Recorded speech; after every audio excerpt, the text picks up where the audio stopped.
That's so crazy. Welcome, everyone. Welcome back to another episode of This Week in Sports. It is your host, Romeo Sharp. We got my co-host, the 10-time cornhole champion in Mission Bay, Jaron, right next to me as well. Jaron, how you doing today? Feeling undefeated.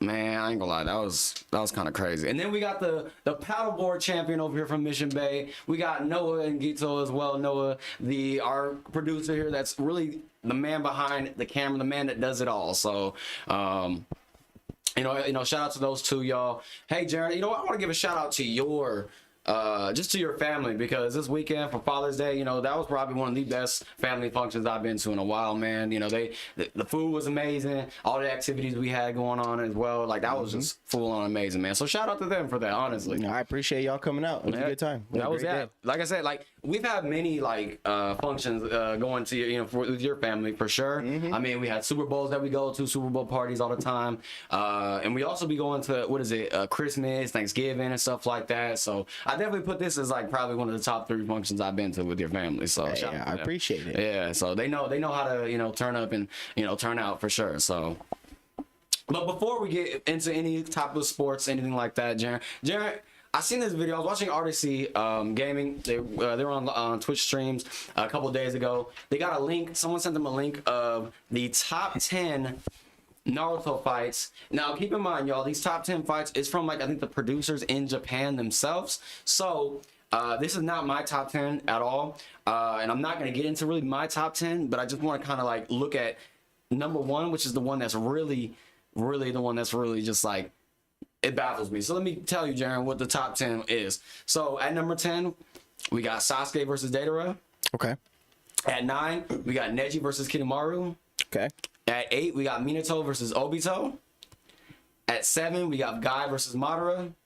6, Sasuke versus Itachi. 5, we have Naruto versus Pain. 4, we got Kakashi versus Obito. 3, Lee versus Gaara. Right. 2, Naruto versus Sasuke. Right.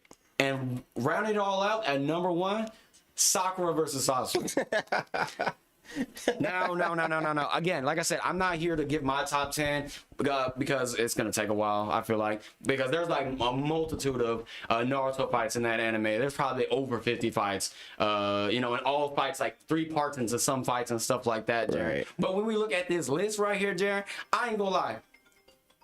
Sakura versus Sasori is probably one of the, I don't even know. I don't know. But I think the fan base in Japan, they love Sakura as a character, I believe it is. So I think that's probably why. But what do you got to say? Was this something that it was the animators that ranked it? Yes, it was the animator from Japan. The animators from Japan, they ranked these top fights right here. So like I said, this Sakura versus Sasori, that probably was, I don't know what they were thinking, to be honest. And then if the next one is the Sasuke versus Deidara at 10.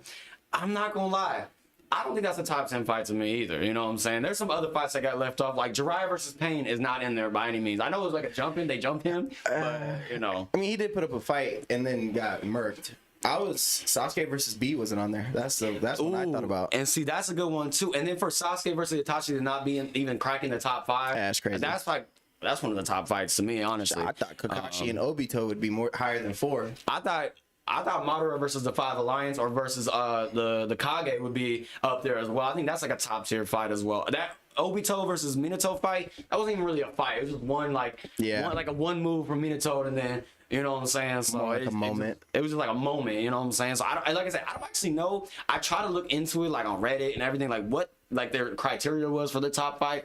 But again, I think Japan, the Sakura fan base in Japan is way larger than anywhere in the Western world for sure. And I think Sakura was up there as their top favorite Naruto characters overall. Yeah. And in that series, obviously in Japan. And I think Japan got different thinking than us. Like I said, I'm not too sure. I mean, that fight, don't get me wrong, that fight was pretty clean. I like that fight overall. You get to see Sakura's definitely has a lot going on. She's pressured a lot because Sasori, he has these poisonous darts that he's just flinging with all of his puppets and stuff like that. So she's under a lot of pressure. And then, but overall, just I don't know how I feel about that being. That might not even be the best fight of that arc. Keep it a bean. That, you know what, and that's reasonable. So, what is your overall opinion about this top 10? I mean, it's hard to. I mean, my opinion, number one is crazy, but the other fights in there, rightfully placed, maybe could be switched around a little bit, but. I mean, the criteria is what I'm like. It really depends on what they based it on. Because was it like maybe animation, but I don't know. Right, maybe like how much they enjoyed animating it. I don't fucking know. Right, that's the question. Yeah, and if you watch Naruto, anyone out there, I want to know what you guys think about this top 10 list. Again, like I said, this is not mine, not Jaren's either. We have some agreements here and we have some disagreements here and there as well. We're gonna agree to disagree on this list, but if you guys have any top 10 fights that you remember, or even just your top 5 from Naruto in general, please leave it down in the comments below, okay, y'all? Now let's get into some goddamn sports, Jaren. Jaren, the Pacers Black Magic is running out. Is it? What do you think? Yeah, it's not looking good. It's not looking good. So look, let's run it down a little bit. What's going on, y'all? So let's get a finals recap. OKC takes a 3-2 lead in the finals. This finals with 120 to 109 win in OKC last night versus the Pacers. Let's kind of look at some of the players and how they did. The MVP, Shai himself, he had 31 points on 9 of 21 shooting. He had 10 assists. He also had 2 steals and 4 blocks last night. So he was doing it on both sides. Jalen Williams, though, playoff career high, 40 points on 14 of 25 shooting. So those two were just playing the lights out and really took over the game in OKC. And by the way, also off the bench, you have folks like Aaron Wiggins and Cason Wallace. They both put up double digits themselves. Aaron Wiggins had 14 himself. Cason Wallace had 11, and then also their defensive presence showed as well in this game. And then for the Pacers, we're gonna get into everything in a bit. But Tyrese Haliburton, he had 4 points on 0-6 shooting. I think he was 0-4 from the 3-point line. Pascal Siakam, he led the team with 28 points. He had 3 steals, 2 blocks himself. Their bench kind of same as it's always been, the same story for the Pacers all postseason. He had TJ McCollum. He had 18 points off the bench himself, and then Obi Toppin had 12 as well. And then TJ McCollum, he's kind of been picking up stride this entire finals series for sure. But let's kind of go into this real quick, Jaren. Watching that game, you can kind of see, and I think the last 2 games, because the Thunder were up big in both Game 5 and in Game 4, and it just seemed like the Pacers couldn't really get settled in, you know what I'm saying? And it felt like, honestly, and I don't know, watching that game last night and hearing those fans, Jared, I ain't gonna lie, that was intimidating, to say the least. Like, that was very intimidating. As soon as they get the ball and they dribble it up court, all you're hearing is the thunderous, no pun intended, the thunderous OKC, like just from the entire the fan base, and that stadium is loud.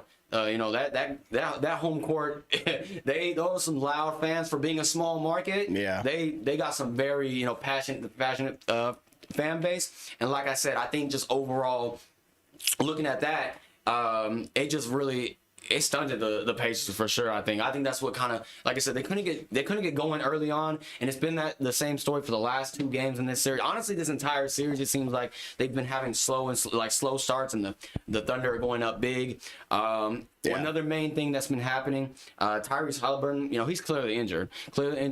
Sham just actually sent out a report saying that he has a strained calf. He did play 34 minutes though, but in playing 34 minutes and not being able to make a single bucket, that's definitely a cause for concern. I was raving Tyrese Haliburton all postseason, and it's kind of like he's kind of turning into an egg of himself, because like I said, when I mentioned last time, like he's been very passive as a player, and I feel like to transition from a star to superstar, you need to really have the ball in your hands and really just take control and really get to the bucket. Yeah. And he hasn't. And like I said, this last game, he only had 4 free throw attempts. And I think those are only attempts all series too. Really? I think last game he had 0. The game before that he had 0. So he's not being as aggressive as we would say Shai. Shai's getting to the line 12, 14, 15, 16 times a game. So that's definitely, a cause for concern too. And then with Jalen Williams, he had hell of a night. Like I said, he dropped a career high in points, and he only had 1 turnover that game. So, and then Shai's defensive presence definitely, and pressure throughout the game was basically there, and basically they're all series. So I kind of want to get your opinion and how you're feeling so far about what's been transpiring these last couple games in the finals.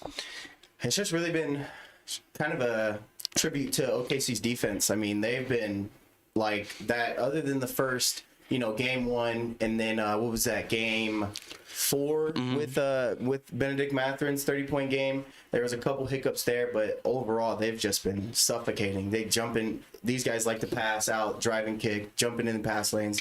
OKC caused 21 turnovers, and OKC only had 11 themselves. So when you double that margin, that's gonna, the points off turnovers is gonna be crazy. And I think everyone, I mean, and I don't think we're underrating this Thunder's defense, but I think I mentioned it last time. I neglected the Thunder's defense because, like I said, I think they're ranked the #1 defense this whole postseason. And but looking at the Pacers, they kind of match well with that type of defense. But looking at it now, I mean, and even in this game last night, I mean, they were chipping away at that lead. I mean, the Thunder were up big, but the Pacers, especially that bench with TJ McConnell, with Obi Toppin as well coming off the bench, they were chipping away at that lead, and they got it within 2 points. And then, but the Thunder, and obviously, like you said, Jalen Williams went on a run and went on a tear, and they couldn't hold his jockstrap for nothing.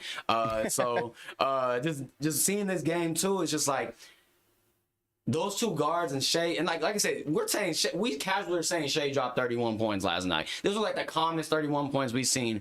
And like I said, he's been averaging 30 points this entire series against the Pacers. The Pacers aren't able, they don't have anyone that can guard him, really. I just can't, I don't see it. And then on the opposite side, obviously with Tyrese Halliburton, struggling. Yes, he has an injury. Like I said, Lou Dort and just that entire Thunder's defense, like they're just swarming him. And even Shea himself, like he's doing what he can to, just stop all this firepower over there in the Pacers. You know what I'm saying? Like, even with all this depth that the Pacers have, it's not really going his way. You know what I'm saying? So I mean, yeah, when I was watching the game last night, they had this lineup. The lineup they had out there was Shea, Alex Caruso, Lou Dort, Jalen Williams, and Chet.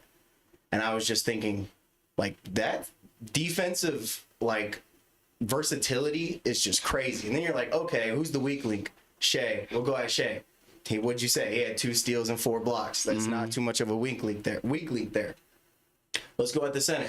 Okay, we can bring in a bigger body. Here's Isaiah Hartenstein. Like, they got everything. Okay, one of our guards is tired.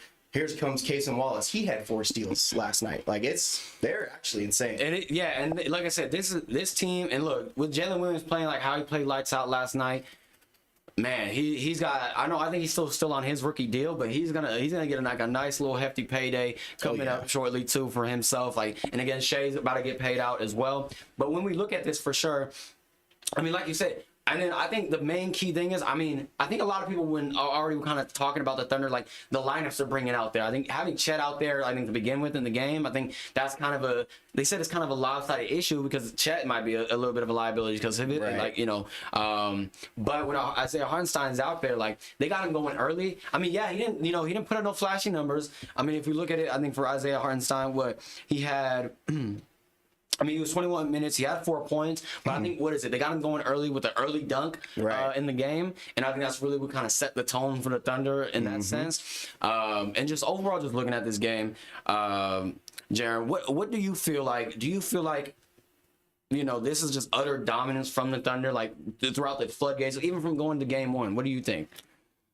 I mean, it's hard to call it dominance because it's a 3-2 series, but it could have been absolute dominance. I could say that for sure. But because they got to go back to Indy, and that, like, we're talking about OKC fans, the Indy fans are just as wild and crazy. So, I mean, no, I wouldn't call it absolute dominance because those 2 games where they were slipping up, it would be a 5 or 6 game series had they played the same exact way, throughout this finals game. Oh my goodness, final series. No, yeah, most definitely. And then game 6, the potential closeout game is on Thursday for the Thunder, and the Thunder could win their first title since being in OKC, in the town of Black Magic in Indiana. So they could probably take home a chip on Thursday night. I mean, a couple things I feel like going into this game. I think Tyrese, he's got to like channel something, and find the strength. I mean, not even to play 100%, but he has to not, he should not play how he played it in Game 5. Or like I said, this Game 6 could definitely wrap up the series for sure for the Thunder. And like I said, I mean, Shea, he's averaging 30 in the series alone, and that's gonna get him, that will get him that finals championship, and it will also get him finals MVP, unless if Jalen Williams goes again and drops another 35, 40 piece. But I think the only time, Jaron, that an MVP that went on to win a finals that wasn't named the MVP, a finals MVP, was Steph himself in 2015 when Andre Iguodala won the finals MVP. But I think, and when I'm looking back at that series real quick, what was it? What was LeBron? LeBron was still putting up hefty numbers. I think because they call Andre Iguodala the LeBron stopper. He was still putting up hefty numbers, but I don't know. I think there's like a key moment. I think we're just living in the moment. There's like a key moment in that game, in one of those games in that series where, Andre Iguodala, you like, okay, the voters are like, we're gonna give it to him. Right. So, and I think like if the series ended yesterday, right, for the Thunder, I think they would have looked at this in the moment, and Jalen Williams definitely would have won Finals MVP. What do you think?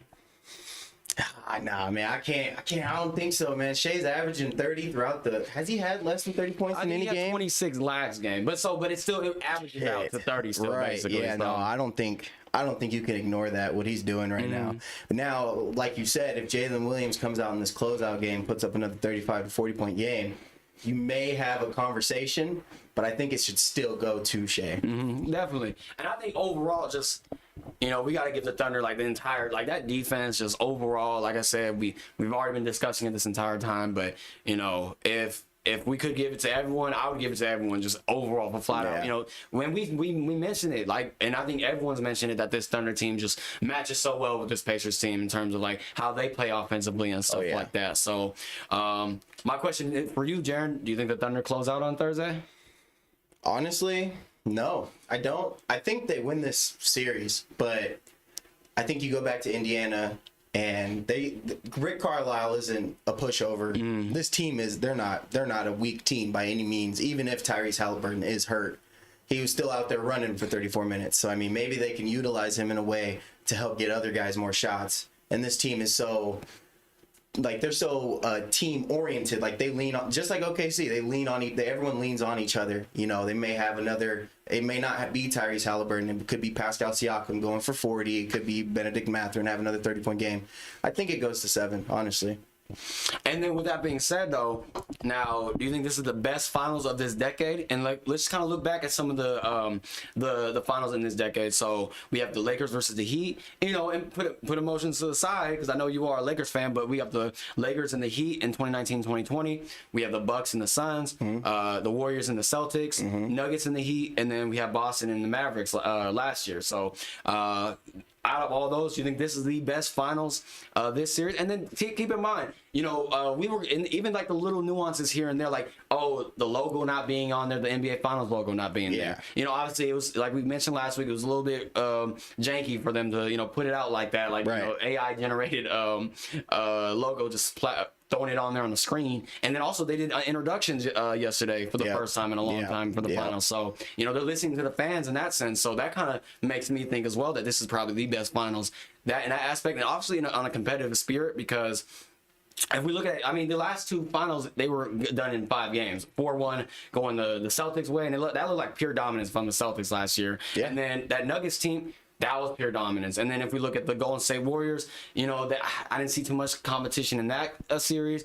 That Phoenix Suns one with the Bucks.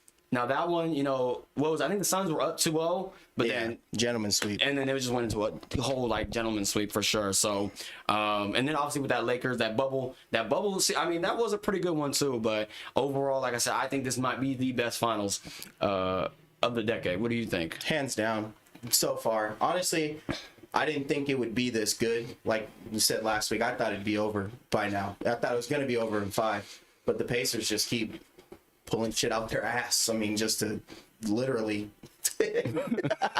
and making it happen. Like, there's no other way to put it. Dead ass. And so it's been entertaining, more entertaining, because like you said, all these other series ended in 6 games. I think every series other than this one has ended in 6 games. This could end in 6 games too, but in an exciting 6 games. In exciting fashion, I feel like. Yeah, definitely. So, and like, I mean, if we look back even a little bit further, even if we look at that, if we're going back, like I feel like the competition has definitely gotten, you know, and in terms of like just, you could just see one team's dominating, like the domination as soon as they get into the finals. Like you can tell like they exploit the weakness of the other team, and the Thunder have been kind of exploiting the Pacers, you know. So yeah. But so you said you would agree that that this is probably the best, most entertaining for sure. You know, this, I mean, aesthetically they were lazy at first. They gave us some things. I mean, yeah, you should get that right the first time. But as far as what's going on in the games, this is the most exciting to watch. That might be a broadcast issue, because aren't the finals going back to NBC next year too? Oh yeah, is it the finals or is it just NBA in general? I think it's NBA in general, so I'm pretty sure the finals would probably follow suit as well, unless ABC and then they have a contract at least with the NBA finals. So because I mean, if that could potentially be an ABC thing that just they got lazy throughout the years and stopped doing the NBA final, not the finals logo on the court, because that's not really a broadcast thing, but like just the presentation of it. So I don't know, maybe if NBC is doing the NBA finals next year, it might be a little bit better.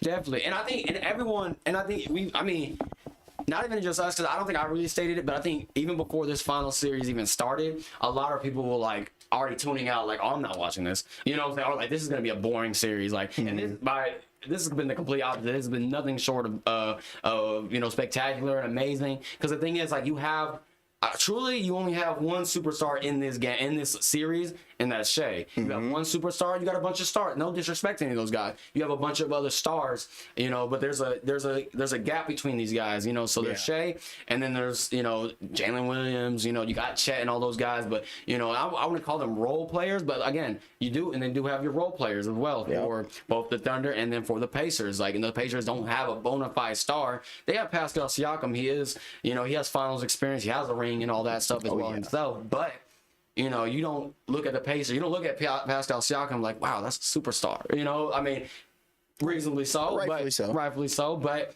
again, like, and I think that's what kind of, you know, turned a lot of people off, because, you know, you're used to like 2 superstars going at it. You know, I think everyone got spoiled by what is it? You know, LeBron versus Steph all those years. You know what I'm saying? Those are 2 superstars. 2 of the greatest players to ever touch the court against each other. Now you have a rising star versus a superstar, and so people are like trying to, you know, figure out, you know, their own ground in terms of like, some of these people are finding their own identity, I feel like, and some other guys are kind of bringing themselves back on the market. Alex Caruso, Obi Toppin for the Pacers. Like I said, Pascal Siakam's, you know, he's still balling out, you know, but overall, like I said, I think everyone truly thought this series was gonna be pretty damn boring, honestly. But you know, both teams have kind of just, you know, showed, you know, yes, we're a small market, but you know, we have stars and we have people that are able to, you know, do it. So, but I want to know what the audience thinks. I want you guys to let me know.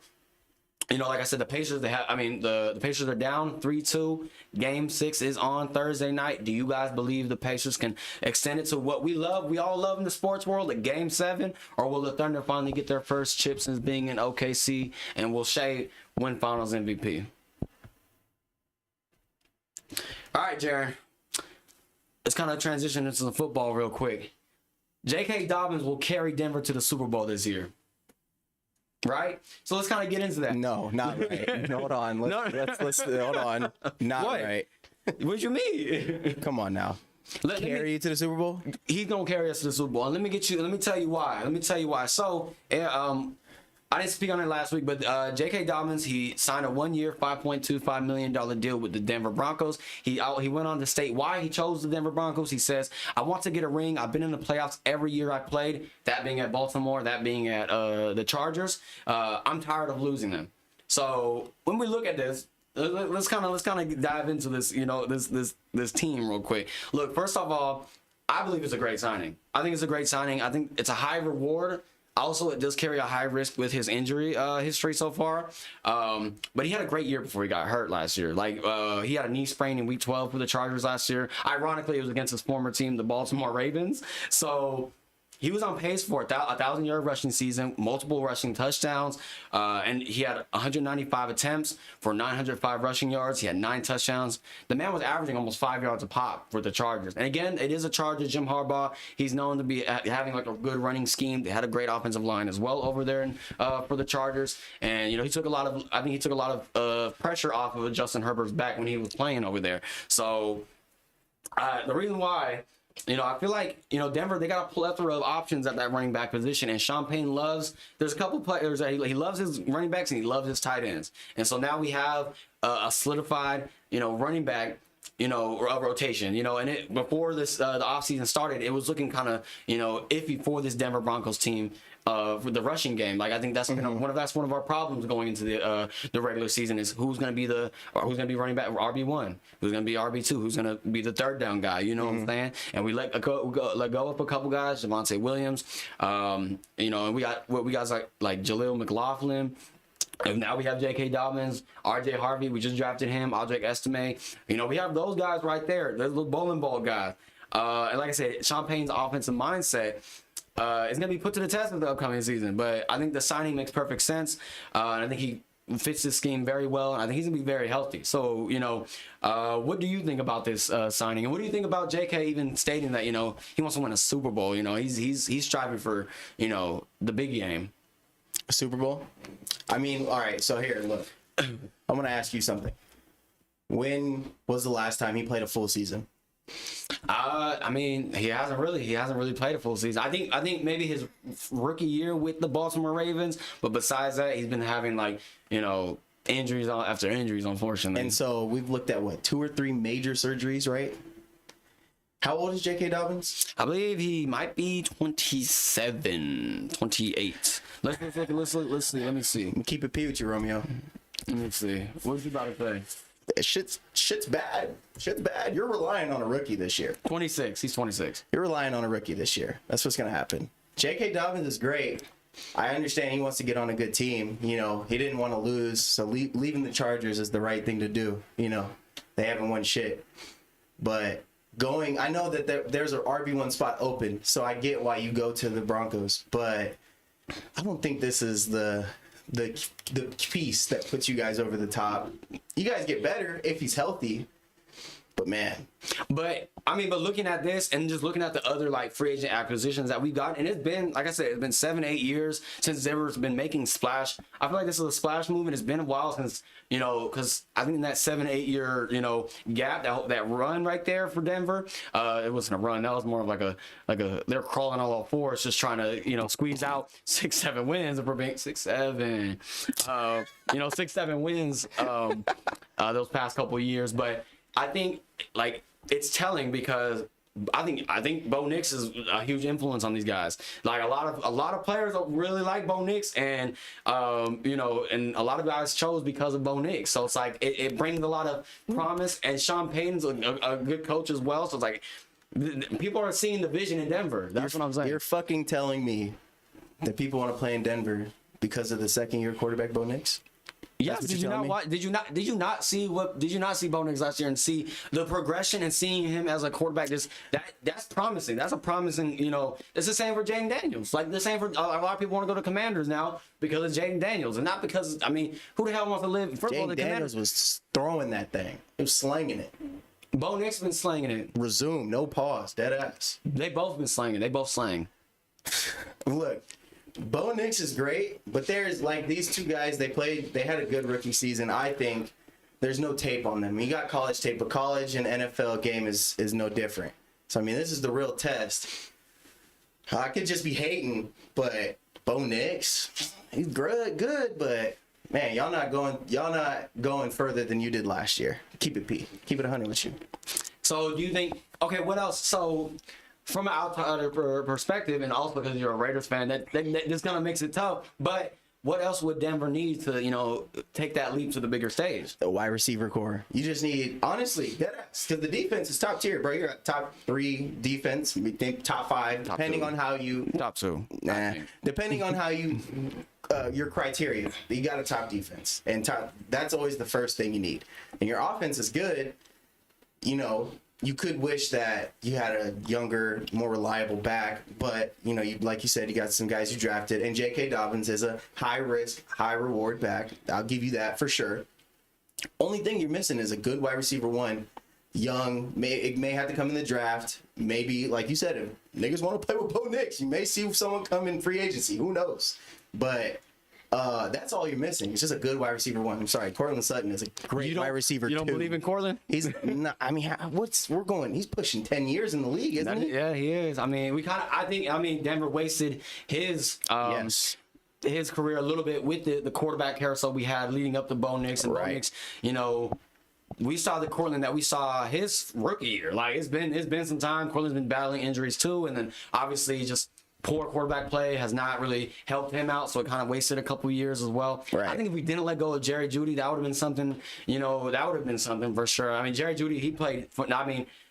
Even just looking at, he didn't put up much on the stat sheet, but if you watch his highlights, you watch the game tape, and you see, if you just like focus in on him, he's causing separation all the time. I mean, we see what he did in Cleveland. He named a Pro Bowler a year after being removed from Denver. He's a Pro Bowler now. I mean, rightfully so. Rightfully so. And I mean, yeah, we have guys like Marvin Mims Jr. We just drafted Pat Bryant, who. Sean Payton likes comparing his guys to former Saints players, so he thinks that's his Michael Thomas right there. So he's giving him that type of, that stature for sure. Boy. But I definitely agree with you. I know obviously the running back position still is a little shaky. We don't know what's going to really happen with that running back position, but also the wide receiver position. Like I love Cortland though. Like he's a big frame body guy. You know what I'm saying? Who can get up there and he can match up with anyone. You know what I'm saying? So shout out to Cortland Sutton. I will say because like you said, Jerry Jeudy he's only been there. He was only there a couple years at the time. Really had no right to complain, right? I mean, you should just want to play football. And he got out of there. Cortland Sutton's been through it all. Even with the injuries, come back from an injury, you would think he wants to go to a win now situation. He stuck through it with y'all, so that's solid. Well, yeah, and like in Cortland, and I feel like his time is coming up. It might be, this might be a defining season for Cortland. This might be like these first 4 or 5 games might be what will define what's going to happen for Cortland moving forward. Like, I wouldn't be surprised if Cortland gets traded midway through the season this year if we feel like Pat Bryant is the guy and we trust in Marvin Mims. We got Devon Vele. We have Troy Johnson as well. Like we have those, like we have like other guys, younger guys that could possibly just, take over the reins and just definitely, play a little bit better ball. They're younger, obviously, and they're cheaper. You know what I'm saying? When it comes to this league, if you can find younger and cheaper, go with it. You know what I'm saying? Yeah. But I think at least for the running back position, for sure, there are obviously still some questions there, I feel like. And it's rightfully so. I think, there's still some questions for Denver. Like, is JK gonna, try to produce what he did last year? If he is healthy, Jaron, what can you predict his stat line for me real quick? Like, what do you think? And we have a pretty good solid offensive line. We have a really good guard and we have really good guards and we have a really good tackle in Garrett Bowles. Like, what do you predict him does? Shit, man. If he's healthy, plays a full 17 games, he's a 1,000-yard rusher for sure. We just haven't seen it, so it's hard to say, But he can be over a 1,000-yard rusher in a 10 touchdown, have a 10 touchdown season. That's easily possible for him. Easily possible because rookie running back is going to need some experience. He can take a lot of those touches if he can stay healthy. And I think that's going to help out too with the young RJ Harvey, like with him, and then Jaleel McLaughlin, like those guys, like they're younger and they can RJ Harvey can be able to take a beating. You know what I'm saying? He can take a pounding. Unlike Saquon, who's, on the verge of not taking any more poundings. But when we look at it, I think that can take off a little bit off of J.K. Dobbins. And Sean Payton's notorious for the screen game, too. So that I feel like that's going to fit J.K. Dobbins as well. Just like, getting him out with a screen pass, got 300-pounders, 400-pounders running down people's throats too. So so you got all that going on as well. So, but overall though, I want to know what you guys think. Is J.K. Dobbins the main guy? Is he the one to really get Denver over that hump to get to the Super Bowl, or like I said, is Denver missing one more piece to really get them to that promised land? I want to know what you guys think down below. Okay. The promised land. Fuck out of here, man. All right, Jaron. look, Danny Dimes has been dropping bombs and taking flight, and he has Anthony. Now, my next question for you now: has Anthony Richardson lost the locker room? I mean, it's hard to say he had it. He came in with little experience as it was, so yes. And then, also the reports of him not seeming to take it as serious as he should be, because he's a developmental player at this point, and he had a starting job for. This is his third year. He's going into his third year, right? His third year. Let's get into it though, real quick though. This is his third year. So look, Daniel Jones, this past free agency, he signed a 1 year, $14 million deal with Indy after being with the Minnesota Vikings and then also being with the Giants. So far, it's been noted that he's had an impressive showing in OTAs. He's made a strong impression on Shane Steichen, and he also stated though that Daniel Jones, who's 28 now, he's been doing a hell of a job. He really smart football player, learned the offense very quickly, making really good decisions out there through OTAs. Obviously, we want to carry that over to training camp, but he's done a really good job. Great command in the huddle, ultimate pro. So, on the other hand, though, Anthony Richardson, he's out at least until training camp because he's still dealing with a right shoulder injury. And then, Jake Arthur, who has covered the NFL and the culture over a decade, he stated that Richardson would either have to look outstanding in camp, especially in joint practices and the preseason to get the job, or Jones will have to totally lose control of the lead. Jones has looked pretty solid so far from what the media has seen, so it's hard for me to imagine that he's not the favorite right now. And that's what Jake Arthur wrote right there. I mean, and like you said, when we look at both of these players, I mean, I personally think they're both probably some very polarizing players in the NFL, especially at that very sought-out position of the quarterback. I mean, look at it. I mean, Daniel Jones, he played in New York. New York, even both organizations in New York, overall, their fan base, very impatient in the sense of like very, the media presence as well there. Like, if you're not producing, they want your head and they want you up out of there. So, but when we look at this, and Daniel Jones, like I said, he's the favorite to be QB1 right now heading into this new season. Daniel Jones, he could be on a Baker Mayfield, Geno Smith-esque level of revival for his career, I think. I mean, Indy has the pieces around him for him to already look better than what he was in New York. Obviously, he didn't get a chance in Minnesota because Sam Darnold was on a tear. And then, they had J.J. McCarthy. So, props to the Vikings for just kind of letting him know, like, look, I don't think you're gonna, have a chance to start. So that's why he went his separate ways, and now he's with Indy. So and now he's in a perfect situation, but his last game action was in 2024, and I think it was in week 10, and and I believe that was when he got benched, and I think it was and then he was ultimately released, and then he signed with the Minnesota Vikings, to end out the season. But if we look at Anthony Richardson, though, he's been struggling with two things in this league: gaining the trust of the organization and also his accuracy. Those have been the two main things that he's been struggling with. But like we said, he's only had 15 starts in the NFL. He's only thrown the ball, by the way, Jaron, 500 times in game action over the course of college and the NFL. He haven't even reached 1,000 pass attempts in his entire career. You know what I'm saying? He only had one full season at Florida. And honestly, in my eyes, I feel like he's a Cam Newton prototype of a quarterback. So it's like he's a big body guy who, he uses his legs and his lower body strength to create opportunities, but he relies too much on that. So when we look at this, Jared, like, is this Daniel Jones's job to lose right now? 100%. Anthony Richardson, I mean, they're going to go with the best available guy. And like you said, I mean, he's going to have to come into camp and do some amazing things. Best ability is availability. Right. So, I mean, if Daniel Jones is available, he knows the playbook, and he's being smart and, impressing, it's definitely his job to lose. And, I mean, even with all the memes and all the backlash and hate he got for being in the Giants, he led that team to a playoffs. Him and Dable, they got to the playoffs. I mean, it was a wild card game. Would they have like 8 or 9 wins? But still, they got there. That's an accomplishment of its own. So, I mean, he's a starting level quarterback. I mean, he's not upper echelon. He may be damn near at the bottom of the middle of the pack, but he's still a starting caliber quarterback for sure. No, definitely. I mean, like we said, we've seen glimpses of Daniel Jones. Like he can use his feet as well to create plenty much of opportunity as well outside the pocket. He don't got the strongest arm in the world, but and his accuracy isn't. It's definitely better than Anthony Richardson, who I think in his career, so far, 15 games. Like I said, that's a small sample size for Anthony Richardson. That's not even a full season of starts. Because last year, his rookie season, he only played 4 games, was out with concussion, and then this past season, he was dealing with a shoulder injury. So it's like we don't have much room for to really evaluate Anthony Richardson as a player. Like we don't.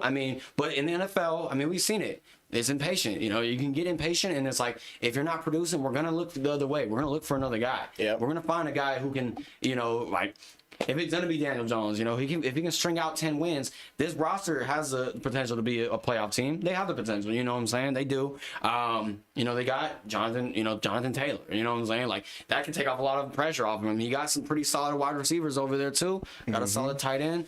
Offensive line isn't a joke either. If we look at the secondary, the defensive side, they got some key pieces over there as well. Didn't Javarius Ward sign over there? He did. So like now they bolstered their secondary over there. Yeah. So it's like I don't know, but like with training and chamber camp is in August, Jaron. So and like I said, Anthony Richardson is supposed to be ready in August for training camp. So will he have the confidence to come in and take control again? He's gonna have to.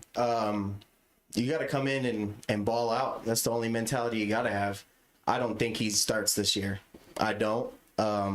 Because he is a developmental player. Like you said, 15 starts in the NFL. 15. How many in college? He didn't even have that many college starts. Right. So we're looking at less than 30 big games because college is still a big stage. And the talent's there. He looks great. Physical, big ass dude. But if he's not going to put in the work and he's not going to show any improvement, yeah, he's fucked. Do you think Daniel Jones will have a resurgence? Like I said, when I was talking about like the Baker Mayfield, even Sam Darnold, Geno Smith-esque, like do you think Daniel Jones, this might be it? This might be the team for Daniel Jones? There's a lot of expectations, though. I know a lot of people think that, but it's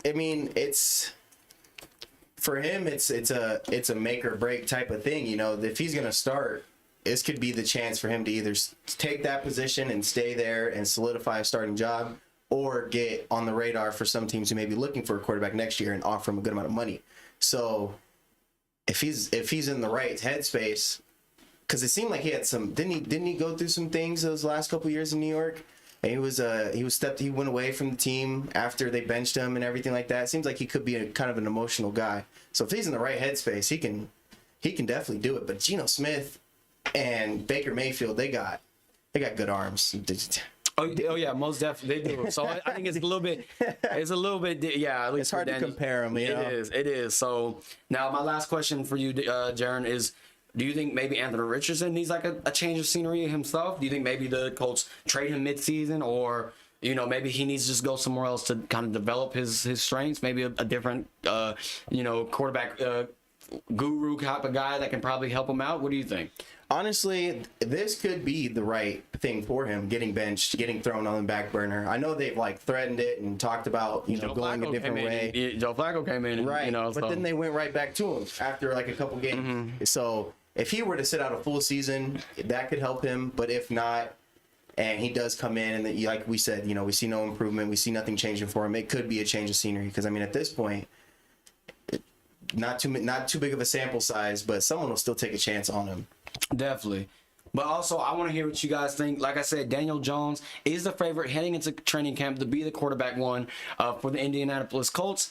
I want to know what you guys think. Do you think Daniel Jones takes his position and runs with it, or will Anthony Richardson take this as a challenge and truly improve, and we'll see a breakout season from Anthony Richardson? You guys let me know down below in the comments, okay? All right, Jaron, let's get into this next person, though. Look, these next folks, and we've been talking about it. This has been this has been a topic of discussion for a while, honestly. The Cincinnati Bengals keep playing defense with the checkbook, all right?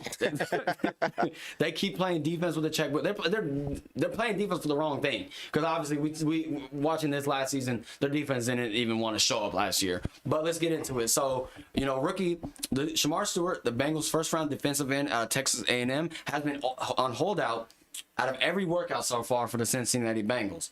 The reason being is there's a void in the contract where no guaranteed money will go his way if he is cut during his rookie season or his rookie contract. So let's kind of go into this real quick. So like I said, Stewart, who left mandatory minicamp today with no progress made in negotiations, is holding out because the Bengals want to include language allowing them to void guarantee money if he's released during his rookie deal. Under the collective bargaining agreement, though, Stewart can remain unsigned beyond November 11th deadline, sit out the entire 2025 season, and re-enter the 2026 NFL draft. In this case, for Shamar Stewart, he could be selected by any team other than the Bengals. He's 21. He can also request a trade, but the deadline for that is August 5th. After that, he can't be traded by the Bengals at all, whether he is signed or not. Bengals head coach Zach Taylor kind of wouldn't even commit with him being on the field for training camp. Simply stated, I'm not going to make any predictions. And even himself, he was kind of he would literally say he was taken of awe, like, I've never seen something like this happen in the NFL. I've never, you learn something new as a head coach. He doesn't have much say because this is more so a GM versus, a GM kind of deal, and like the higher ups of the organization. Like I said, the Bengals, they selected Shamar Stewart with the 17th pick in the April of this year. And like I said, he has no chance of possibly even playing a single snap for the franchise. So I kind of want to, go into that real quick. It just seems like the Bengals have always been in their own way. You know what I'm saying? They've had... hell, Joe Burrow even went out and stated that he felt like this has been a huge distraction for him. I think the last, 3 off seasons has been something that's been going on with contract distributions between all these players. Joe Burrow, Jamar Chase, T. Higgins. Now you got Shamar Stewart, a rookie. You have Trey Hendrickson. You have, it's like Trey Hendrickson himself. He led the NFL in sacks last season and led the Bengals in sacks the last 2 seasons. They don't got a deal done right now. And if we think about it, it's been known these last couple of seasons, the Bengals have been off the slow, sluggish starts to begin the season. And it's stuff like this that I feel like kind of hinder that, and that kind of really, show what is it that, this is the reason why they have those slow starts. Like every single year, 0-2, 1-2, starting off 1-3, you know what I'm saying, and trying to climb back up the ladder in the AFC. So they're dealing with all that stuff. And if we look at it, they even lost their leading tackler in Jermaine Pratt to the Raiders actually not too long ago. He just signed a deal with them. And the defense was already a tough watch to me. To kind of see and watch and see, but seeing them being in this position is insane to me. So it's like, they don't have any room for error on a defensive side, and they Shamar Stewart, who and everyone's gonna be like, well, what did Shamar Stewart do in the college? He's a raw talent himself. He didn't have much production. He didn't have much production in college, but still, this is someone that could be utilized. He's young, he has the motor and stuff like that for the Cincinnati Bengals, and it's like, I don't know. What do you think? Like I said, he can sit out the entire season. What do you think? What's happening here, Jaron? Oh, man, I don't know why. I don't know if you mentioned it, but they chose this year to change the contract language when in other years they it's been not not the case. And so my thing is, why this year do you decide to change it? Why do you draft a player that you need to put limitations on or incentivize this contract in a way you haven't done before? Why draft him in the first place? That's another question I have. And then, like you said, how they got into these issues with T. Higgins and with Jamar Chase and Joe Burrow, but they eventually caved. They're doing this with Trey Hendrickson right now. They're standing firm on whatever they're standing on. I don't know what the numbers are, what he's deserved, what he's owed. But ultimately, it's just, I feel like personally, the owners, GMs are just worried about putting people in the seats and getting their money. They're not worried about winning. And I also, and you know what, that I like that you said that, but there's also, because I seen a comment on Instagram, and one of the comments on the Instagram post, it was about the Shamar Stewart situation, and someone was like, I don't think he realizes that the Cincinnati Bengals honestly are broke. Because all their money, more than half of their money, it's in Joe Burrow, it's in Jamar Chase, it's in T. Higgins. It's all going towards them, you know. So it's like we're looking at this, and it's like they have defense is their main issue. If Trey Hendrickson did not produce last year the way he did, they're bottom 32. They're probably the worst defense in the NFL. Yeah. Like, honestly, like, Trey Hendrickson really, like, he helped solidify them at least as a middle of the pack type of defense, just with his presence alone. And you kind of seen like that secondary was struggling. The linebacker position was struggling. Like I said, now they don't have their the leading tackler anymore either now in Jermaine Pratt. So it's like we're looking at this and like, what do you think? Do you think this is going to continue on? Like, do you think maybe they're putting their priority on Trey Hendrickson? Maybe they're trying to figure that out. But then again, this is a rookie who, like you said, I mean, why put that language in now for him? You know what I'm saying? Because anything could happen. He could get hurt, and then boom, he's gonna come out. He's gonna be broke. You know what I'm saying? He's not gonna have money. So exactly. I think he's looking like, I don't fault him at all. I do not. I get it. Like, he hasn't done anything, hasn't shown anything. But the reason why is because he's not guaranteed anything. You know what I'm saying? At least put a little bit something on the table for him, and then and see what he can do. You know? So yeah. I mean, if this was something that they've been doing, if they had this pretty recent. Right. Yeah, if this was something that they were doing 10, 15, 20 years ago, 5 years ago. If they changed it 5 years ago, I could see like, oh, okay, other rookies have done this. Other rookies signed the contract. Why won't you? But this is brand fucking new. That's insane. I wouldn't do it either. I'm a first round pick. I'm entitled to what I'm entitled to. Everyone else got what they're entitled to. Just let me get what I deserve. You work hard to get there. What was he, a 15th? 16th pick? 17th pick. Top 20 pick. You work very hard for that, regardless if he's a raw talent or not. You got drafted in the first round of the NFL. There are 7 rounds in the NFL draft. Just let the man, give the man what he deserves. And yeah, like you said, like the other guys, the other rookies, they sign deals and stuff like that. But now with him, it's like, okay, we don't want to guarantee you nothing. Again, they might actually just genuinely be broke. Like, they might just be broke, and they just don't have, they can't put too much risk on, giving them this guarantee money when they don't. And probably something they don't even have. They should have traded the pick. They could have traded that pick. Do that. They thought he was going to come in, be dumb, and just sign whatever was in front of him. Like this, these guys are making millions of dollars in NIL. He could have stayed in college. Was he coming out as a senior, or was he a junior? Yeah, he was coming out like a junior, senior, something like that. Either way, these guys always figure out some way to get an extra year or two of eligibility, and especially with COVID and how that went down.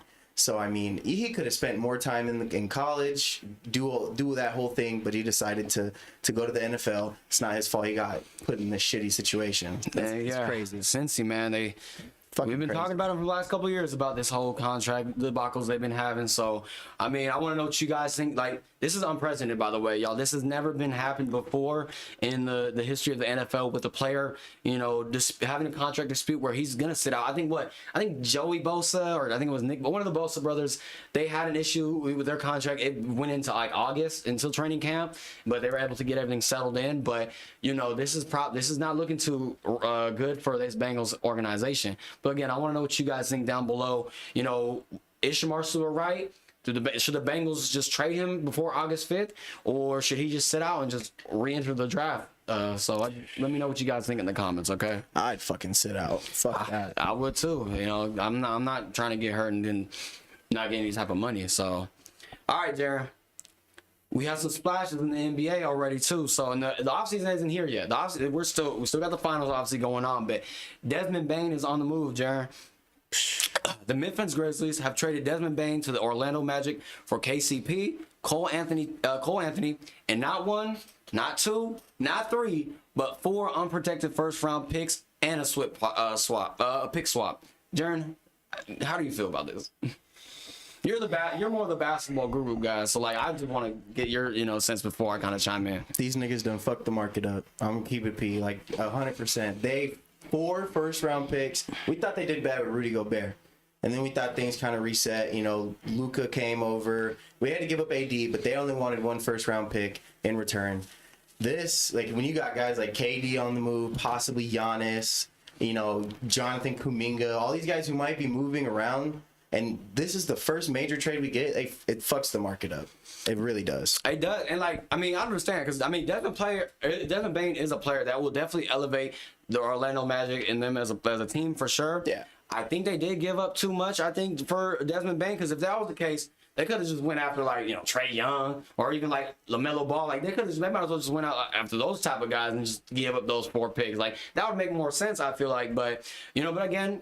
They, the Magic, they improved, and like they're keeping other pieces, of course. Having Paolo Banchero and Franz not being in that conversation at all is a very nice treat as well for the Orlando Magic. So, and I mean, Memphis, they got a bit of a spark themselves, but I mean, they lost one of their top scorers. You know what I'm saying? In Memphis, like Kel Anthony, he can be a real solid player for them if he's healthy. He could definitely. I don't know if he can get them, the 20 points a game that that Desmond Bane was giving them, but he definitely, if he can stay healthy, I can see him, definitely being a huge contributor for them.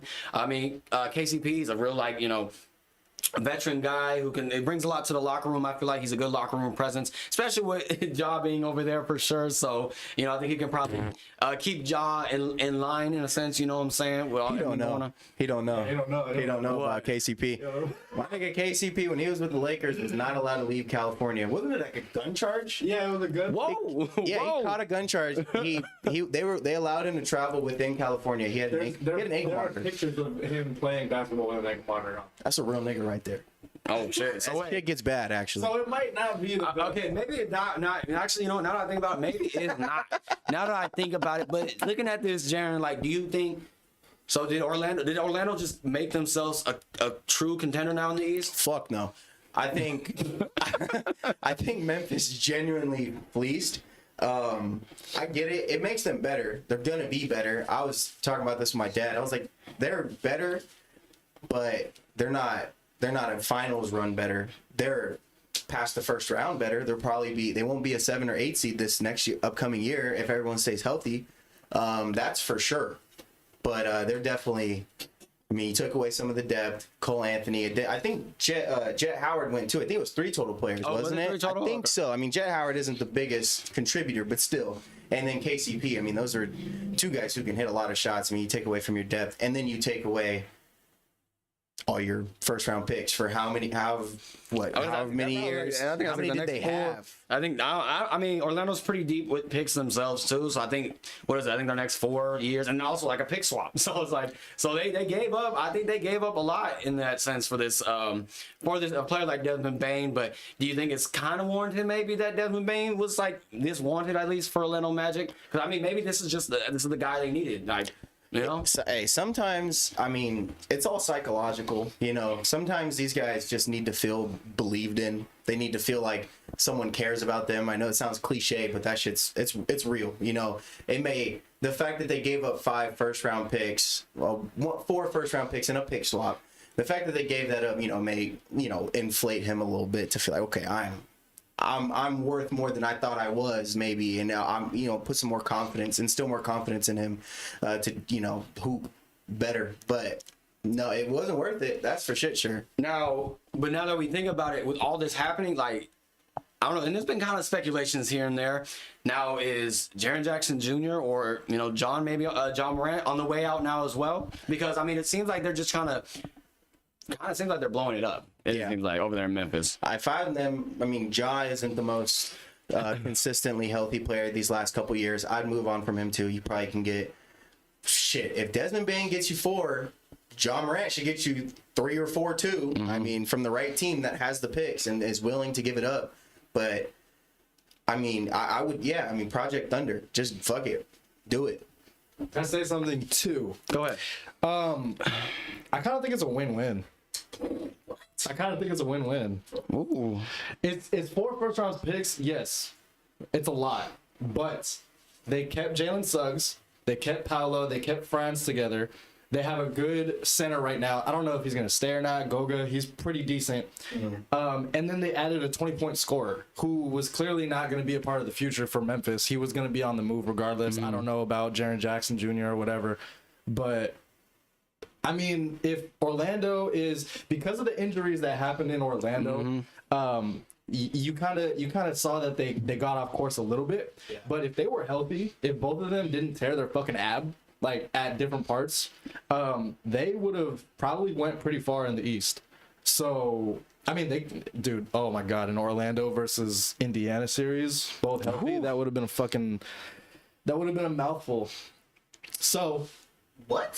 so I think it's kind of fair because they get the next 3-4 years of Desmond Bane, 20-point scorer, and then like Jaron said, it kind of inflates his ego a little bit. Oh, I'm worth 4 first-round picks. Let me make sure that they know that I can hoop. For 4 first-round picks, I better be worth it. So maybe in his head, I mean, I don't know what kind of player, what kind of like mentality he has when he's playing.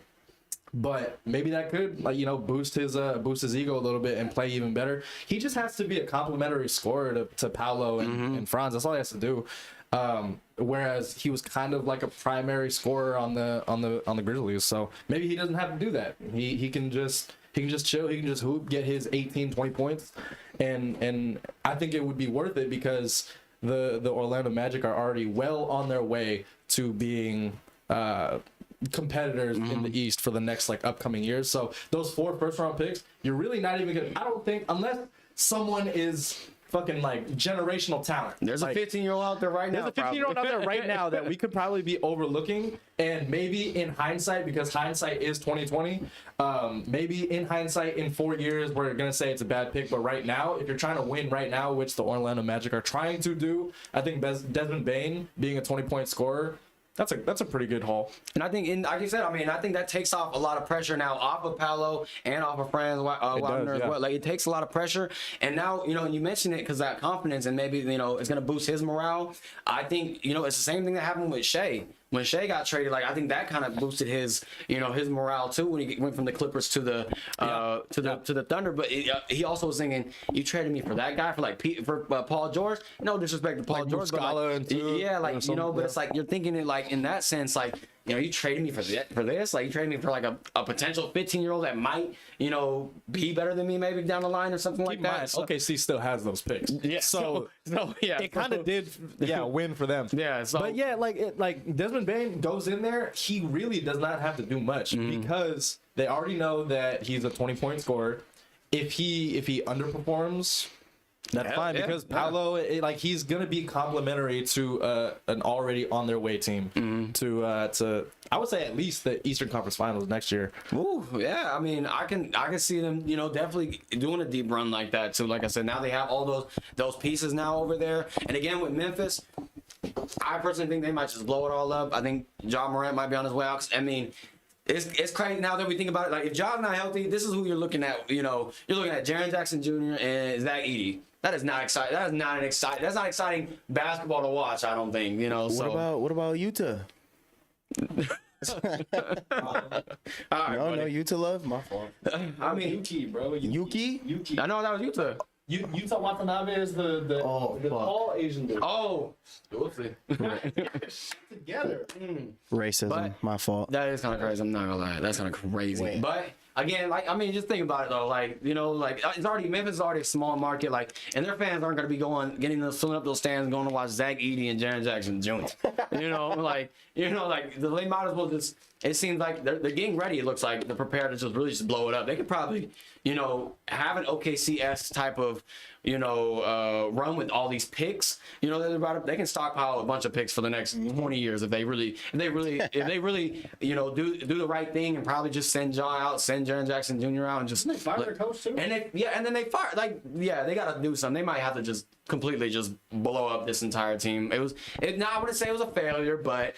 I mean, They had a couple good years. Got a couple good years, but you know, you might as well just, you know, it's over now. So Just too young, not the right time. Just like OKC in 2012, those guys weren't. They just weren't Especially ready. being the not West. the time, right? You know, it's just not the right timing. So get them to teams where they can be in a better situation. Maybe you know, Ja especially and Desmond Bane went. I don't know. I think I would build around Jaren Jackson. I mean, that's a former depoy. I would build. He's still young too. I'd build around him and then go from there. for sure. Zach Edey. Zach What Edey. are your predictions for like Orlando? I think for Orlando, like you said, I like that prediction that you're saying they're gonna move forward, and they're definitely taking a step. I think they're taking the next step. They can get to the next round next year. I can see them possibly getting to the Eastern Conference Finals too as well. I mean, the East is kind of, you know, with the Knicks now, their uncertainty now, you know, and then obviously with Boston, like Boston getting a little bit exposed themselves, and like, you know, who knows what they're gonna do moving forward. And so I mean, Next year, yeah, I mean, like I mean, like I said, the offseason hasn't started. It hasn't even completely started yet. So I think we gotta let this offseason kind of, you know, mold and see what happens with these other franchises and stuff like that for me to really see what, you know, what Orlando's really capable of doing. So. But I want to know what you guys think down below. Is this Desmond Bane signing the key player to really put, you know, Orlando over the hump and get them further into the playoffs? Is this going to really help out Paolo and, you know, and Franz and all of them as well? So let me know what you guys think down below. All right, Jaron. Kevin Durant does not want to pay state income tax at all. That man is doing complete tax evasion. All right, so and let me tell you why. So the two-time champ, 15-time All-Star has narrowed his destination to 3 teams: Miami, San Antonio, and the Houston Rockets. All of which, though, Jaron, which is nice, have 0 state income tax. So then whatever contract he's about to get, he's gonna keep a lump sum of his money for sure. So you know, but looking at this, you know, Phoenix has gone on the record and stated that they will do what's best for the organization, and they won't lean towards KD's preferred spots if it isn't like worth it for them. You know what I'm saying? Like they need to generate obviously picks, some players out of this. But looking at those 3 teams, Jaron, you know, I think KD, he's gonna bring any of those teams over the hump.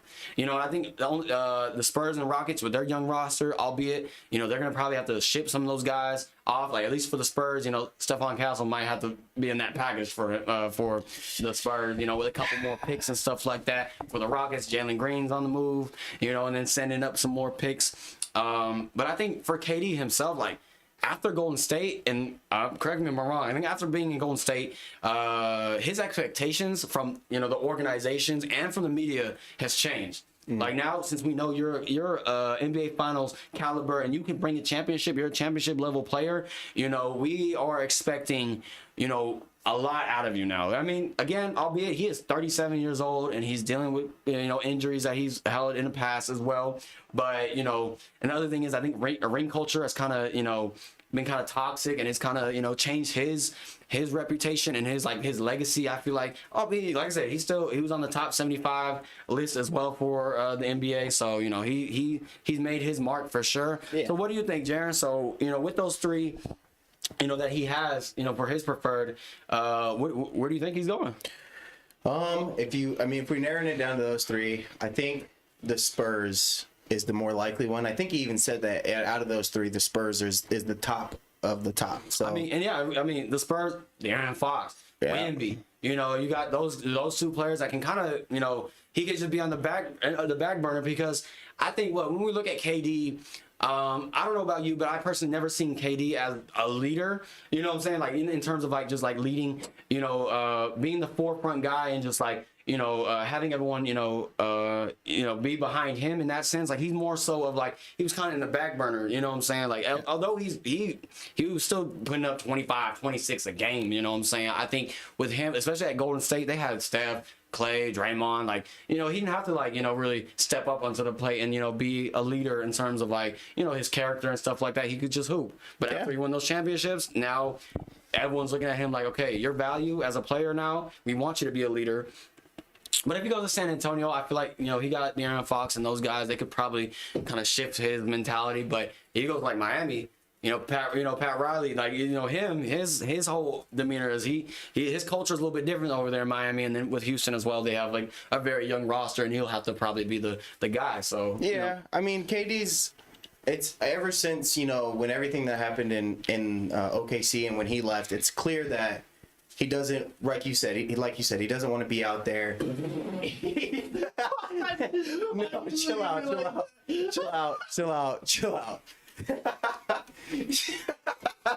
Sorry. I'm sorry.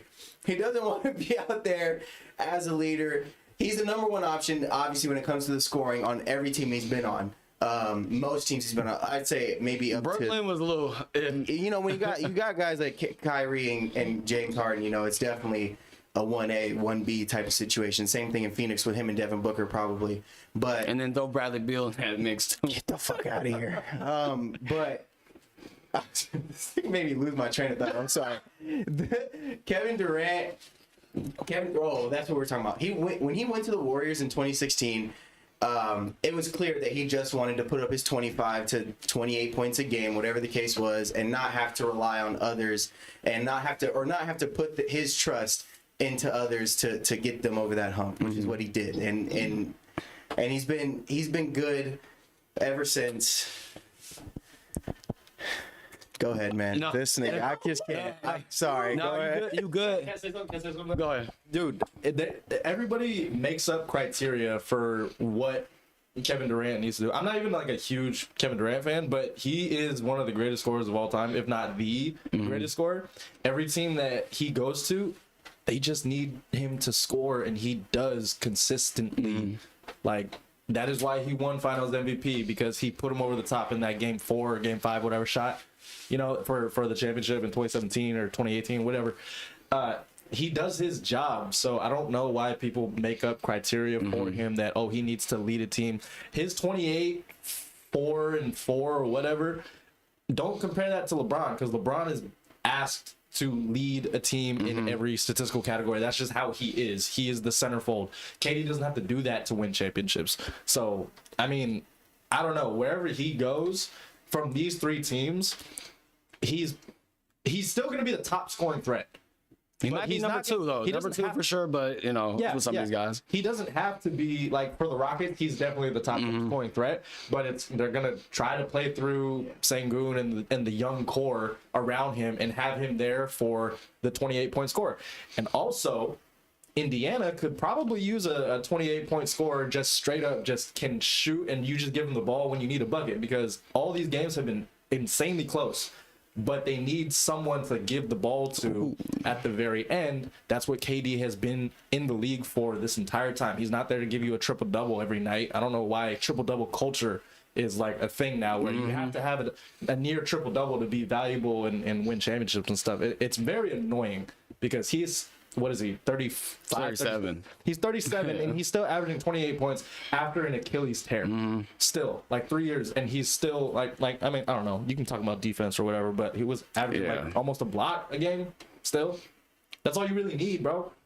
And I think honestly, like with him, like with KD, and again, like you said, like this, I mean, like I said, they are making up this criteria for him now, and I think it goes back to, like I said, ring culture. It's ring culture that really makes you, you know, okay, you win a ring, okay, now you're gonna lead this team since you can go get a ring. I want you to lead my team, and I mean, a lot of teams are definitely putting that factor that he is 37, so it's like, you know, I mean, he's getting up there in age, but he, like you said, he's still averaging 26, 27, 28 a game, so it's like, and I think, I mean, like I said, I mean.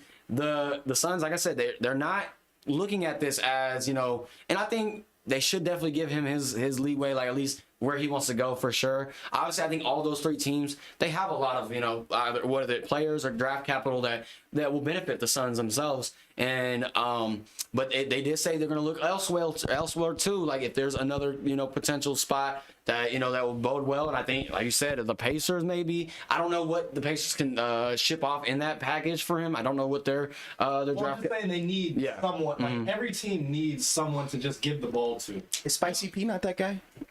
No, it's not. Damn. And he's not being used like that either. That's the thing. They will use Kevin Durant like that. Yeah. And I think, and when we look at, like, obviously all these teams, he's going on to his 5th team in the last, like, what, 4 or 5 seasons or something like that. So he's been on the move I mean, he's been in the talks of trades every team he's been on. I mean, obviously there've been a couple failures. Personally, Phoenix was a failure, honestly. Like, just being there, like, you know, I think it was just tough for him to play, and then having Devin Booker, and then getting Bradley Beal as well. Like, but Phoenix does believe now, with KD probably being on the move, that Bradley Beal will probably be a shell of his former self now. You know, maybe the Bradley Beal that was in Washington, we're probably going to get that Bradley Beal. You know, so maybe this might be a good thing for Phoenix. And like I said, they're going to get more players and they're going to get more draft capital. So, and they can really build around Devin Booker and, you know, Bradley Beal. But, you know, so maybe, you know, and like I said, just with KD himself, you know, like I said, 15, you know, who knows, you know, like I said, Brooklyn, you know, that was iffy for him because, like, we didn't get to see the true potential of that team at all because, you know, none of those three guys were staying healthy, you know, and James Harden, him and Kyrie, you know, so, and I think whichever one of these teams he's going to, like, he's the number 2 option or even, like you said, number 1 option now, so it's like, and obviously that's going to, you know, carry a hefty load on him, so I think, I mean, time is only going to tell, so. How many years do you think he has left in the league? Oh man, Realistically, KD probably only got. I mean, he's 37. I'd say 2 to 3 years at the rate he's been playing, unless he just wants to stop after this next year. He's just trying to get in a spot to get himself another ring too. It seems like because all these places, other than Miami, the Spurs and the Rockets, that's a high potential landing spot. Very high potential. I think we can't, you know, and I mean, like with Miami too. I mean, they got some guys over there too, you know, but again, the whole thing I think is just with Pat Riley. I don't know how that relationship will go. Like we got to think that the ownership, like Pat Riley, like I said, he's a very stubborn man himself, and you know I mentioned it before on this on here that you know with him like. You know, he don't cut corners with any. No matter if you're a superstar, you're the greatest of all time. We've seen what he did with LeBron. You know, like with Jimmy Butler, like he's very stingy and very matter of fact kind of guy. So it's like, I know that Miami one. I mean, like I said, it might just because he don't want to pay state income taxes at this point in his career. He's like, you know what? Obviously, I want to win a ring, but also I don't want to be paying up front. He did also mention that New York could be a potential spot. Obviously, in the past, I think New York, before he signed with Brooklyn, like New York had like huge interest in him, and obviously he passed on them and went to Brooklyn. So and now, but I think the Knicks kind of went out and said like they don't have too much interest in him now because I mean he's 37 now at that point. So you know, so I don't know, like which is crazy. Jalen Brunson was their only source of scoring, and late in the game that they would go to constantly.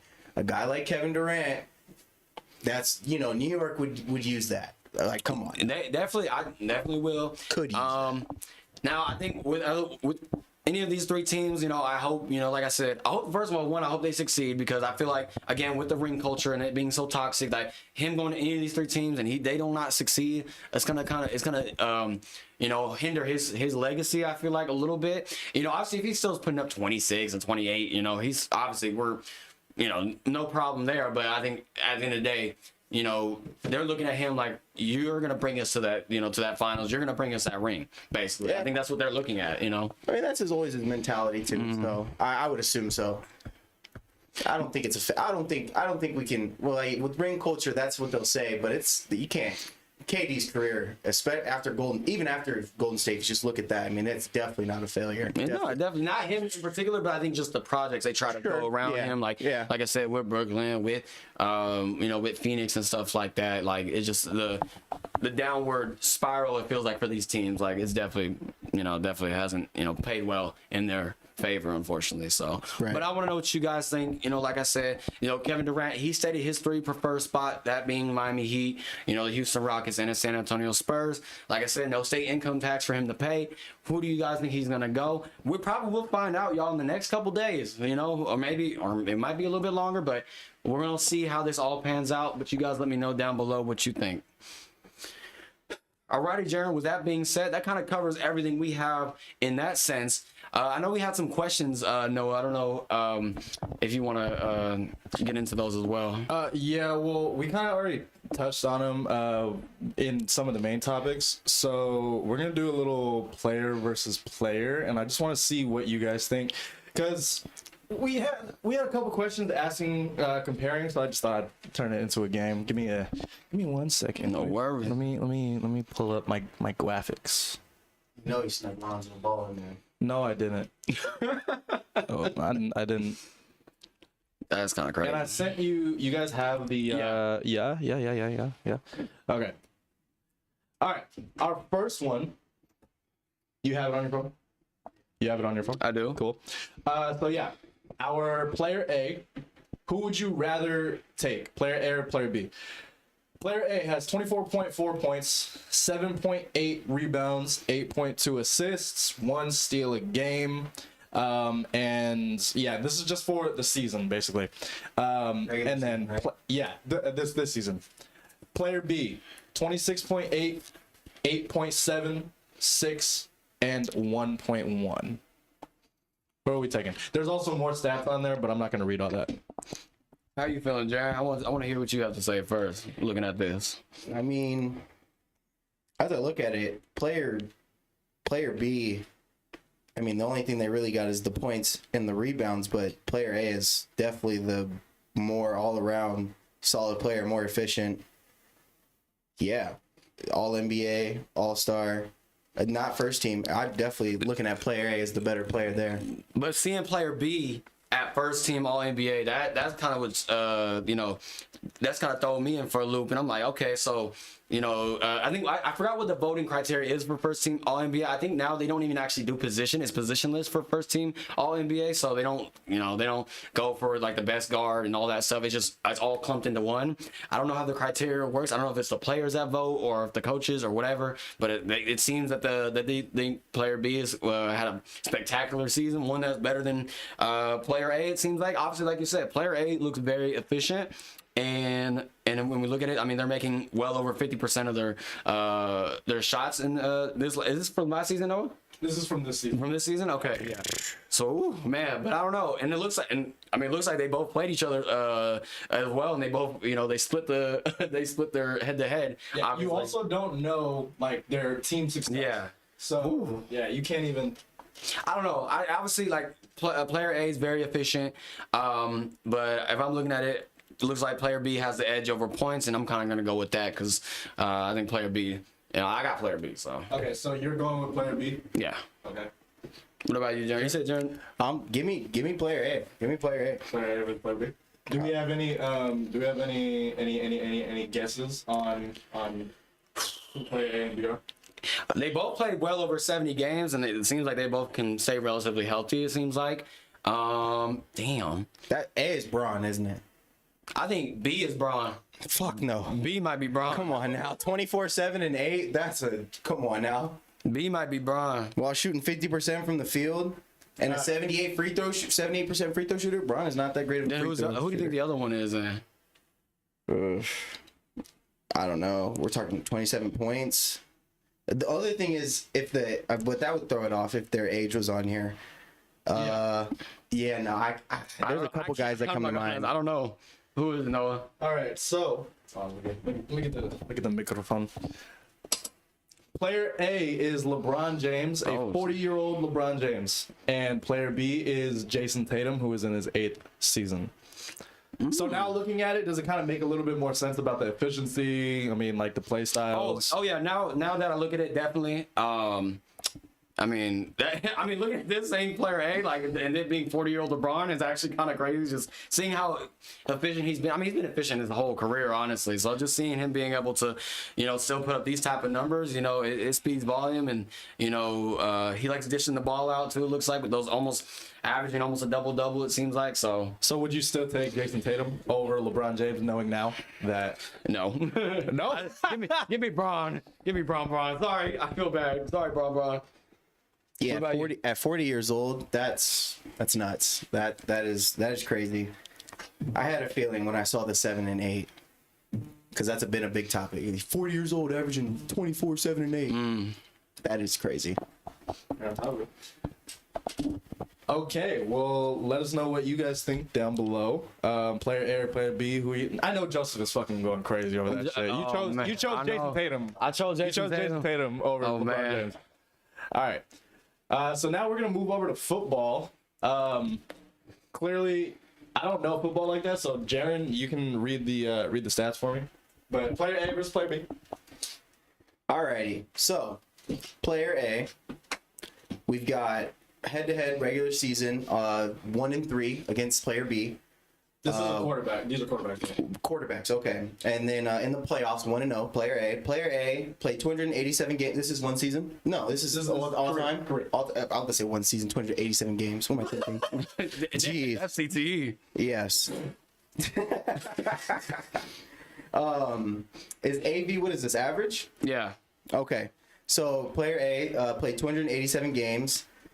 we averaged 277 yards. That's what I'm assuming. No, that it is. looks like average games he played. So it looks like he had 287 in his career. I think he averaged out to 277. Like, Too many stats. Oh, okay. Well, but if we look at it, I got you though. Don't worry. I'll read Yeah, off the rate. so one of them is in the Hall of Fame. One of them has 2 championships versus 1. We got roughly the same amount of Pro Bowls, 14 versus 13.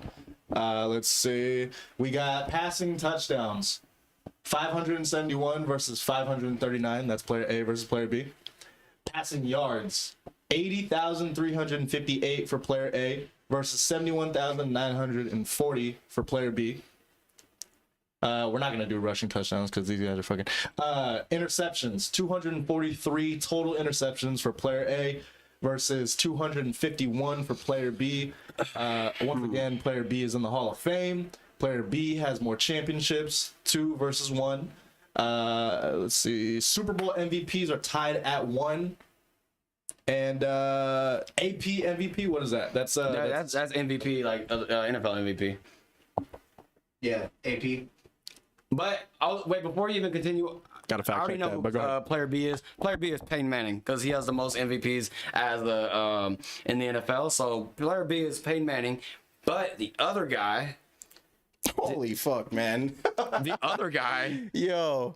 goes so player B is Peyton Manning, but the other guy, who is that? I was gonna say it's Drew Brees. It's Yeah, gotta be bro, Drew look Brees. at all those stats, man. That's Drew Brees. That's all he did was sling it. That's player A's Drew Brees. Yeah. Player A is Drew Brees. Player B is Peyton Manning. Playoffs, I can tell in the Super Bowl when they played each other, Drew Brees obviously won the Super Bowl against Peyton Manning. So I definitely, it looks like it is definitely Drew Brees versus Peyton Manning. Now, well, let's just throw the names out. Let's just throw the names out there. Who are you taking on that sheet? oh, okay, all right. Honestly, because I mean, player do A is that slinging now. like you said, player A is slinging the rock. And he very, very efficient passer. Look, I think he has the highest percentage of between the two for sure, 67.7, almost 70%, completing 70% of his passes. He doesn't turn the ball. His interception to passing touchdown ratio looks like it's a little almost 2-to-1 at this sense. And so, I mean, all those Pro Bowls, all 5 All Pros is crazy. What are you about to say? Yeah. Oh, bro, he has 80,000 yards passing. Average 280 a game. I mean, come on. Yeah, Joe Flacco was really good, man. But I mean, now that I already knew the names though, but I'm still going with player B because if you look at all the awards and accolades, Hall of Famer, Fuck the championship, accolades. 9,000 more MVP, yards, more Offensive yards Player a of the game, Year. fucking more pass touchdowns, less interceptions, his quarterback rating's higher, fucking take his rushing attempts, he ran more than him, and wait ran a for minute. over almost 100 more yards. Fucking 1.5 you want to tell me you don't take the rushing out of it because you know damn well. First of all, Drew Brees and it wasn't a scrambler. Damn well, Peyton Manning Neither one wasn't. of them were, but he had 13. Well, no, not 13. I'm sorry, 7 more rushing touchdowns than him. The fantasy points. I mean, come on, Drew Brees is Jesus. I mean, yeah, assuming Drew Brees, that he had, pretty sure I it think is. he had but- more 5,000 passing yards than anyone in his career. And no, I think remember it was a couple episodes back when we talked about Drew Brees, and I think the main thing that kind of hindered him was him not getting an MVP. And let's also the MVP, sure, but let's be real. He's gonna be a Hall of Famer. That's a Hall of Famer. Oh, yeah, he's a Hall We of can Famer. check that down. Yeah. You know what I mean? So But look, Jaron, All Pro 10, MVPs 5. all this says to me is that Peyton Manning just had better teams around him, better circumstances too. I don't know about that. I'm I being don't know real. about that. Look, I mean, look, Peyton Manning has one of the best offenses in NFL history in Of 2013 course, for the Denver Broncos. He led that offense. He led that offense. And granted, like I said, Drew Brees, he's thrown 5,000 yards, maybe 3-4 times, somewhere around there. So that's all he can really do. I mean, he played under Sean Payton. Sean Payton used that to his strengths. So that was his strength. And then Peyton Manning, he wasn't in the best situation, like in Indianapolis, like he wasn't in that. He won a ring. I mean, he won a ring there. I mean, What the fuck? He won a ring. He won a ring with 2 franchises. Man. Great, amazing. I get you. But to say he wasn't in a better situation, he had a Hall of Fame wide receiver in Marvin Harrison. Who else was there? Had another wide. Who am I thinking of too? Reggie Wayne. Yes. Come on now. Like he had some dogs around him. Stop fucking playing. I mean, didn't Drew Brees have dogs, or do you think Drew Brees really just made everyone around him better? Drew Brees had dogs, but Drew Brees made dogs. Like he made those dogs. Okay, if you want to point, you pointed out that they won a Super Bowl because of that defense. Sean Payton won them that Super Bowl against the Colts because they went gritty and hit the unexpected onside kick, and that's what changed the game around. Of course, that's one play. Of course. I also remember a play in that Super Bowl when Peyton Manning threw a pick 6 to seal the game. I remember that too, but I didn't bring it up. Type shit. Type shit. Okay, I know for a fact if you didn't see the 5 MVPs, you wouldn't. I feel as though you would have leaned over to Drew Brees' career as with all those stats being better than Peyton Manning's. If you didn't know about the Super Bowls, about the MVPs, and all pros and whatever, because that's your only argument. No, right no, now. my You're saying all pros and stuff like look that, and then looking at context because you know the names of the players. Well, yeah, now that I got And context, the record. The record's better too. but now that I'm looking at context, though, look, if we're looking at it here, look, Peyton Manning. If we've all watched Peyton Manning. This man, his brain, he knew how to pick a defense like Of course, nothing. He was like one of the smartest quarterbacks to ever play this game. So and opposing defensive and defensive coordinators, they had fear in their eyes every time Peyton Manning was on the field, regardless. Up to his last year playing in Denver, his last year playing in NFL in general, like he was up there in age, but still he was a field general. He was a field general. Like Drew Brees is one too, but Drew Brees is also the gunslinger, and he will take more risks. And he's lost the Saints plenty of games. Wow. I mean, let's look at the quarterback records. I mean, again, wins aren't a QB stat, but he's lost the Saints plenty of games. The Saints went on a run for I don't know how many years was it in a row. They were either 8-8 or 7-9. Like Sure. Like, you know what I'm saying? Like, and he was at the helm of it. Is Drew Brees the reason why we couldn't wrap up before the Minneapolis Miracle? Is Drew Brees the reason the refs missed the blatant pass interference against the Rams in the NFC Championship game? Oh, I'm not blaming him for that. You know what I mean? Like, he got fucked over by refs and his team in multiple situations. Whereas, I mean, it can be a tribute to coaching and the team and everything. You know, that's a larger sense. But when we're looking at just the quarterbacks, like I said, I think it just means that Peyton Manning really had just a solid team around him. Every time he won, he did. He had some solid teams. All right, no, I agree with you on that one actually, because I think Drew Brees, especially in his later half of his career, he had to kind of pick up him being old, like 38, 30, you know, whatever it was, you know, still having to, you know, carry a major part of the workload for the Saints, even in his later years. Hell, the man doesn't even write with his right. He's left-handed now. Like, he blew his shoulder out. He blew his shoulder out completely. Now he can't even do anything with his right shoulder at all. So, you know, and then obviously with Peyton, like, obviously we're looking at postseason success, and like I'm looking at all that, and that plays a part because Peyton. 2015, I guess, yes, we can attribute the defense to why number one defense in the year. It won. So Drew Brees was in one Super Bowl, right? Beat Peyton Manning. Yes. Peyton Manning never beat Drew Brees in the Super Bowl. No. Fuck. I think that's kind of a lot of context, though. But if we look at regular season success, like, I mean, yeah, Drew Brees had all those 5,000-yard passing seasons. I mean, but Peyton Manning still has the most passing touchdowns in a regular season with 55. No one has come close to breaking that, even with the 17-game season. I mean, I think Patrick Mahomes is the closer with 50. Tom Brady's done it, got a couple close with 50 as well. I mean, he has the most passing yards in a regular season as well, and then also just what is it? I mean. Hell, I mean, for a short period of time, what is it? He's had, you know, he's held the record for the most touchdown in the season. Obviously, Drew Brees kind of surpassed that. So, I mean, if we're looking at regular season, I think this is definitely gonna go towards Drew Brees. If you look at only the they play 17 games. If you look at only the 17 games a year that they played, 16 with the bye. Yeah, man. You take out the MVPs, you take out the playoffs appearances, the Super Bowls. If he didn't know it, dude, oh my god, I would have clipped this so fucking fast. I would have clipped it so fucking fast. Yeah, you gotta take away some of this stuff from me, Noah. But I want to know what you guys think down below. Are you taking player A? Are you taking player B? Jaren believes player A is better than player B, but Dan is gonna eat this shit alive. man. And also just got a text right now, y'all, that I have work at 2:30 and I'm still live.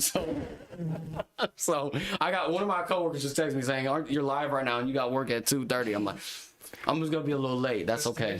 They're snitching on me right now. I hope they Nigga, better you're not show- self-snitching. No, that is true, but it is what it is. It is what it is.